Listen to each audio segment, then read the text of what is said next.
Welcome to the final episode of the War on Truth. We have spent this season dissecting the phrase conspiracy theory, showing that it is not a diagnosis of irrationality, but a weapon of control used to suppress dissent against an official narrative. Our goal is to prove that the government has operated a multi-decade, systemic cover-up that violates the very laws it claims to protect. The evidence for the government's deception is now far stronger than the evidence for the official explanation. The official, decades-long government attempt to address the phenomenon was Project Blue Book, which ran until 1969. Its conclusion was simple.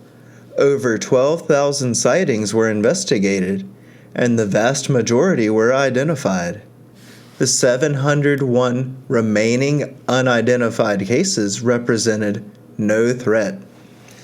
This is the failure of the Errant Data test made manifest. Astronomer Dr. J. Allen Hynek, one of the project's own consultants, publicly broke with the Air Force, calling their process fraudulent. He argued that the Air Force routinely used a debunking mentality to force-fit simple explanations onto complex phenomena, often contradicting the direct testimony of credible military and civilian witnesses. Like the Parkland doctors who were immediately dismissed, the testimony of the expert who saw the errant data was sidelined to maintain the narrative. In 1989, years before the term UAP became common, a man named Bob Lazar went public with a story that changed the UFO landscape forever, propelling the clandestine Area 51 into the global consciousness.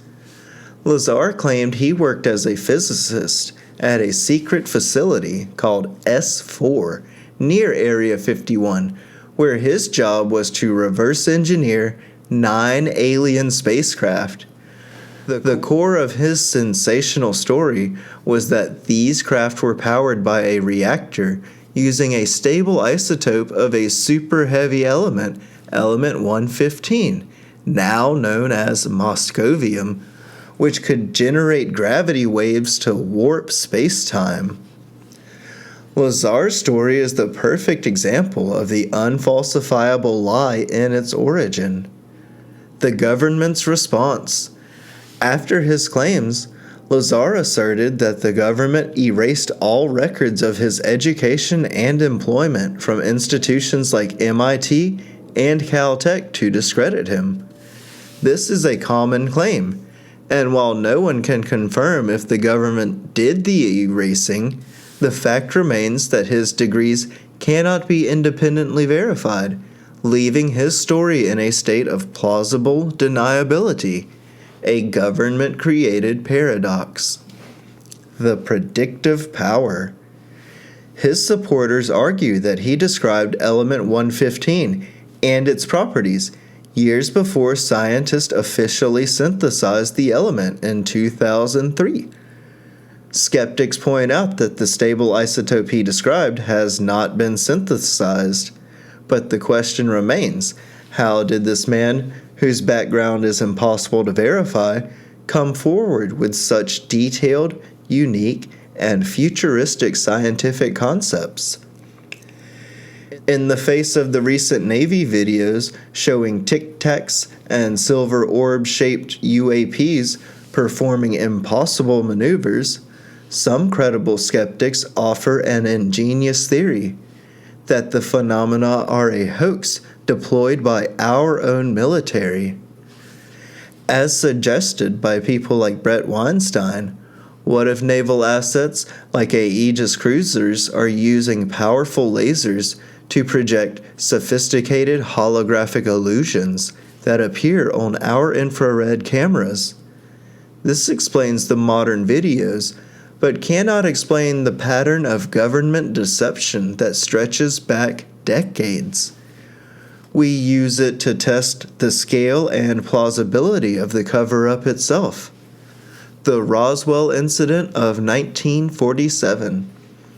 A holographic projection cannot explain why the Roswell Daily Record published a front-page headline announcing the military's capture of a flying disc, only to have the military immediately descend on the town and enforce a complete retraction. The cover-up began within hours of the discovery, decades before advanced projection capabilities. The Mantell incident of 1948. It cannot explain the death of decorated pilot Captain Thomas F. Mantell, Jr., who crashed and died while chasing a massive, unidentified object over Fort Knox.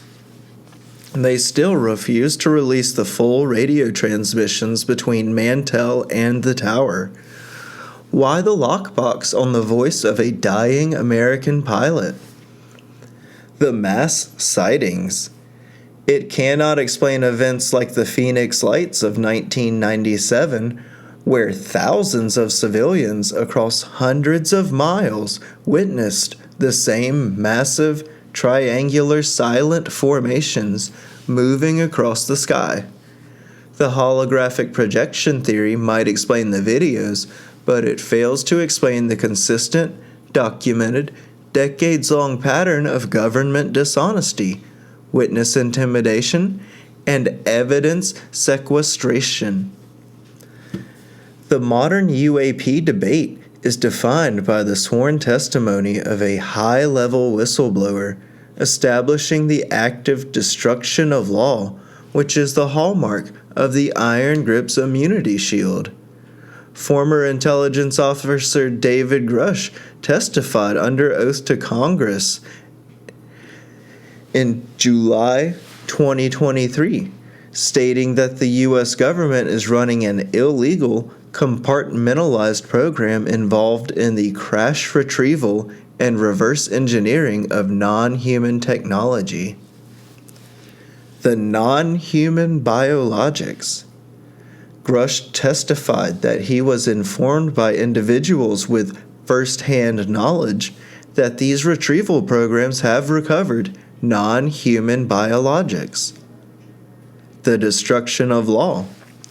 Grush testified that these programs have been operating entirely without legitimate congressional oversight, and that he and other whistleblowers have been subjected to very brutal retaliation for exposing the truth, proving the existence of a government-enforced eliminate and silence mandate.